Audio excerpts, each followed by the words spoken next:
cada cop són més accessibles a persones amb problemes de mobilitat o discapacitades. I la Biblioteca de Francesc Candel n'és un bon exemple.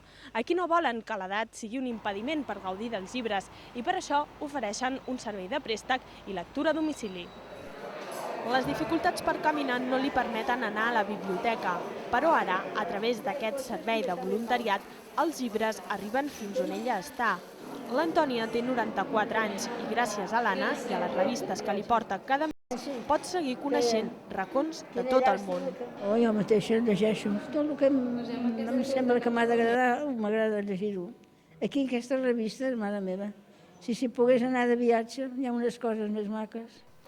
Aquesta no és l'única biblioteca que acosta els llibres als discapacitats. La de Francesc Boix ha organitzat un club de lectura en què mensualment es reuneixen persones amb i sense problemes auditius. Hi ha persones sordes que ens agrada molt llegir i crec que s'ho passarem molt bé i com que són lectures molt senzilles, són novel·les, doncs ho podrem compartir amb tots. I que no és un gran repte només per nosaltres, sinó pels oients que estan amb nosaltres al Club de Lectura. Això és possible gràcies a un sistema imperceptible per la vista, però fonamental perquè les persones sordes puguin seguir aquest club sense dificultats.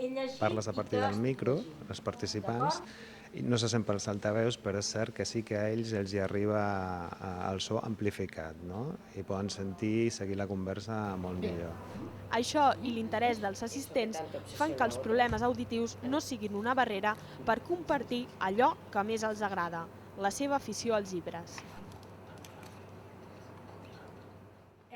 Doncs això, aquest home per descriure bé té aquesta sort que és veí meu. Ens trobem a les reunions de veïns.